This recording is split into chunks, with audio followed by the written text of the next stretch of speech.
As I sat yesterday, glued to the events that unfolded in our nation's capital, I found myself having mixed and competing emotions and feelings.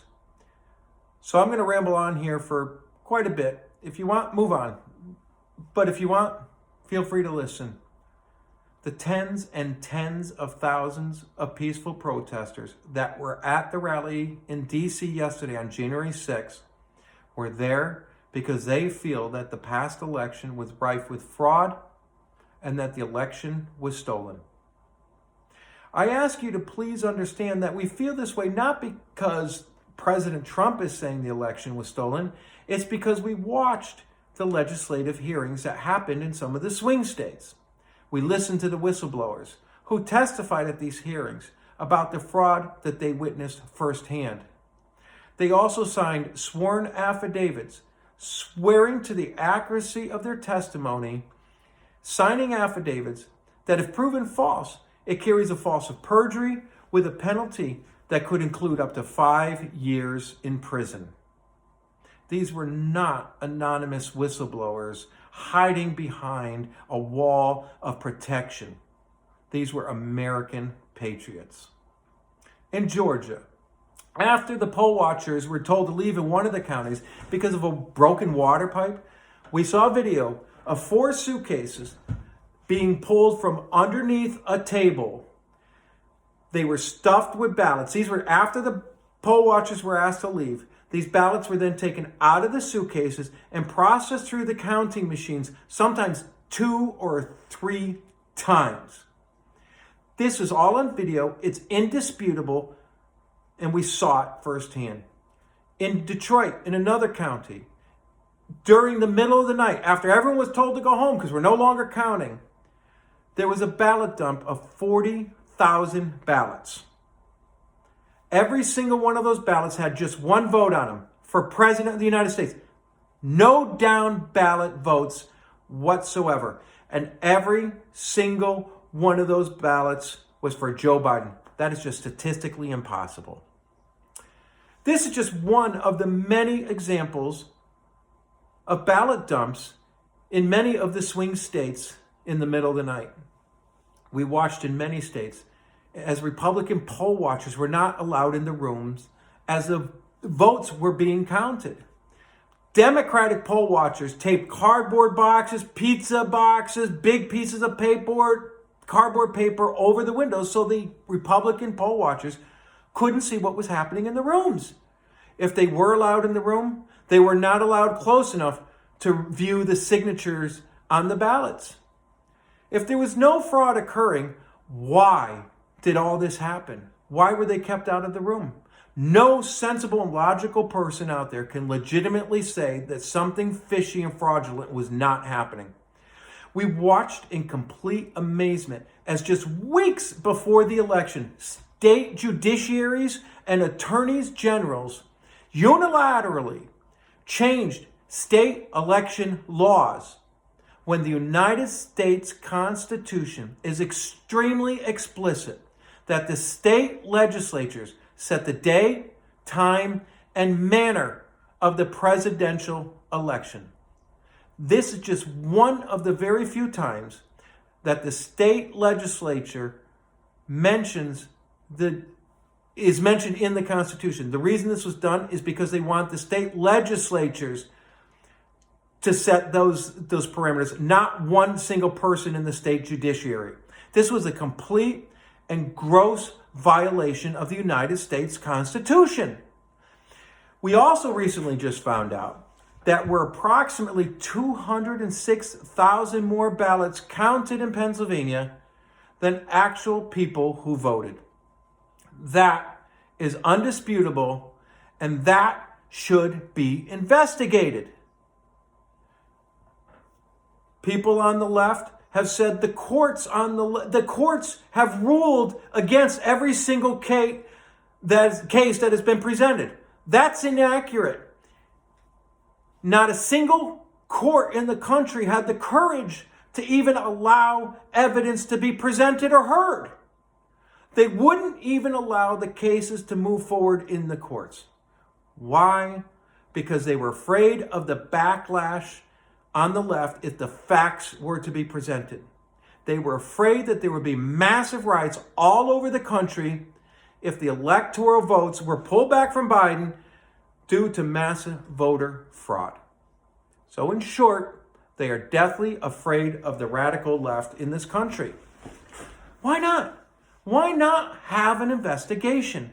Why not let the tens of millions of Americans who are concerned about this election have their day in court? What are they so afraid of? This all could have been resolved by now, and more than likely would have prevented the events from unfolding as they did yesterday. But instead, every time we speak up, we're told to shut up, stop complaining, and accept the outcome.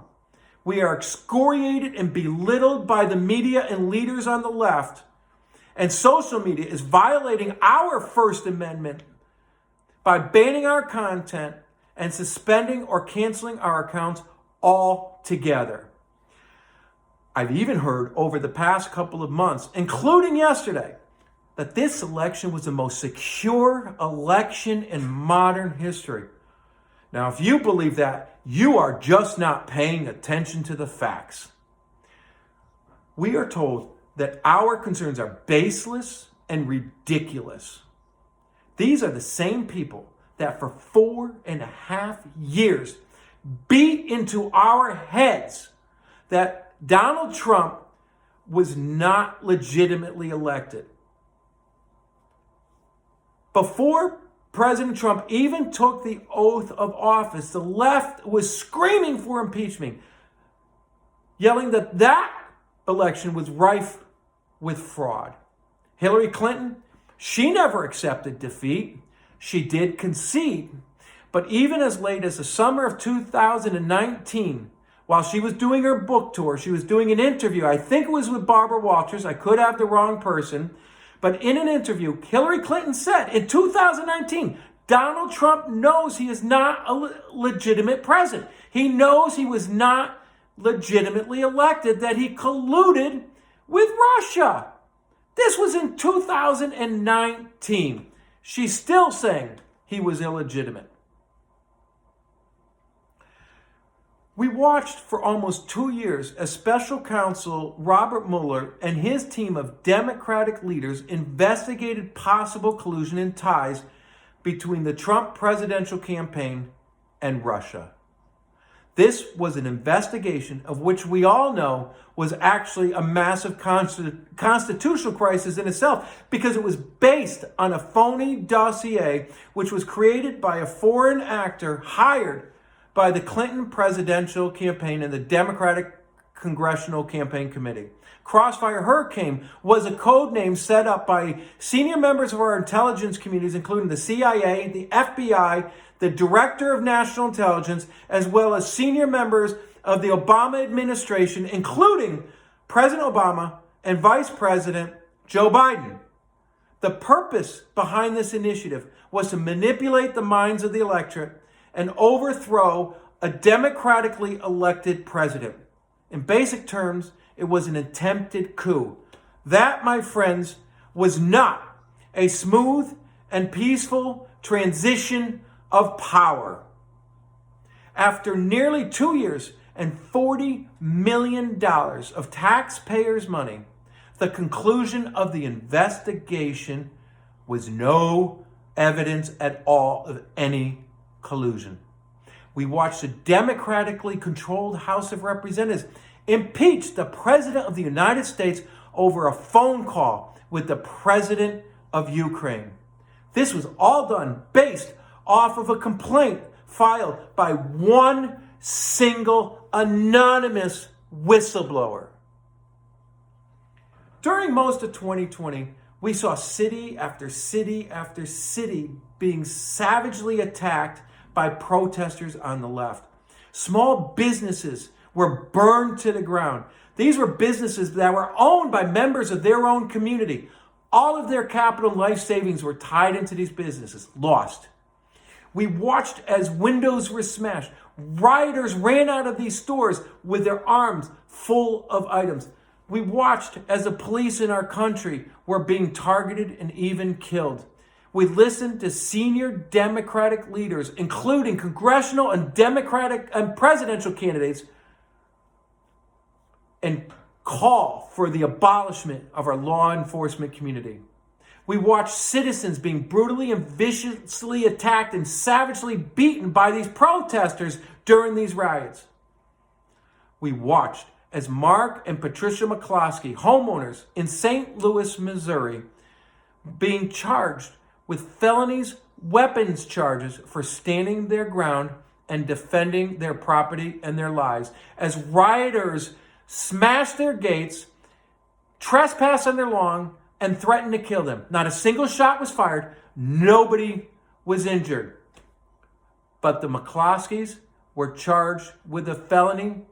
And again, those who intruded into their property, destroyed their property, smashed the gates, and threatened their property, they were not charged with a single thing. We watched the Antifa and BLM activists take over city blocks, calling them autonomous zones. The mayors of these cities applauded and defended these rioters, saying they were peaceful. We watched as rioters attacked and killed innocent citizens defending those stores. Remember the retired police sergeant who was a security officer at I believe it was a pawn shop, and I think it was in California. He was murdered by a protester, shot at point blank in the chest. I could go on and on with these atrocities, but I'll digress from that. During all of this, we were all told that these were peaceful protests and that these people deserved to be there. We were told that because these citizens felt that their constitutional rights were being violated, they had a right to be there and to do this. The leaders on the left not only applauded these actions, they encouraged them. So now we fast forward to January 6th, yesterday. This was time for us to voice our concerns. Well over 99% of the attendees at yesterday's rally were peaceful and civil. Prior to the incursion into the Capitol, we did not see buildings being burned, police cars being vandalized, businesses being looted and destroyed, innocent citizens being attacked simply because they were Biden supporters, and so on. We saw none of that. The overwhelming vast majority of the people who were there yesterday were there because they're sick and tired of being ignored and silenced and having our Constitution violated. They went there not only to support the president, they went there to defend the Constitution. We have every right to question the legitimacy of the past election, and we have every right to have our concerns listened to, just as the Democrats did in 2016, 2017, 2018, and in 2019, and for the most part, 2020. All based on their concerns over the 2016 elections. For 4.5 years, they did this. I started this mind dump by saying I found myself mixed with competing emotions and feelings. What were they? At first glance, I did. I supported the incursion. It became clear to me early on that at the end of the day, nothing was going to happen. No investigations into the fraud. It was just going to be allowed to happen and accepted. We have been completely silenced and ignored. So, as the incursion into the Capitol happened yesterday, it was my hopes that it would conclude with a peaceful sit-in, not violence. I didn't want anybody to get hurt. As the day progressed, and I had an opportunity to sit back and absorb what I witnessed, watch the videos that surfaced, it became clear to me that I was being extremely hypocritical. How can I condemn the violence in our cities over the past year, but support this act of violence? It was then that my feelings evolved. I understand the sanctity of our nation's Capitol building. I understand that this can never happen again, and I condemn those that committed the acts of violence yesterday. But again, I also understand the frustration and the need and desire to be heard. My heart is also deeply, deeply saddened and broken today for the senseless loss of life during yesterday's tragic events. You should also take note that we now know that there were agitators on both sides of the aisle that incurred into the Capitol yesterday. There were Antifa agitators there as well as Trump supporters. Both sides of the aisle did this yesterday. Everyone should be condemned, not just those on the right. As I watched the aftermath and listened to the pundits and politicians on TV speak about the events that unfolded, I listened to a lot of them run comparisons to 1814 when the Capitol was burned by the British. They say that this was a worse incursion into the Capitol since that time. Now, admittedly, I realize that I didn't know the incursion to all the history into all the conversions into our capital. Excuse me. So I did some research, and this is what I found out. In 1835, there was an attempt to assassinate President Jackson as he left the Capitol. In 1915, a German-American named Erich Munter planted a bomb which exploded in the U.S. Capitol. In 1954, 4 Puerto Rican nationalists shot 30 rounds from semi-automatic pistols from a balcony for visitors in the House of Representatives chamber and shot 4 members of the House of Representatives.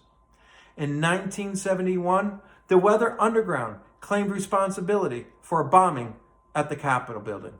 In 1983, a bomb went off on the Senate side of the Capitol.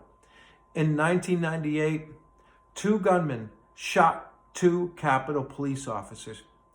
In 2013, a woman who breached the checkpoint at the Capitol was shot and killed. And in 2016, there was a shooting at a U.S. Capitol visitor. So please understand, I'm not condoning or justifying the violence that happened yesterday at the Capitol. I'm merely pointing out that once again, we are being manipulated and lied to. So yes, as tragic as yesterday's events were, they most certainly do not compare to the events that I just mentioned.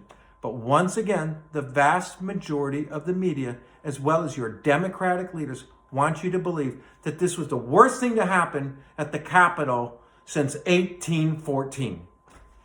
And that is just completely and factually inaccurate.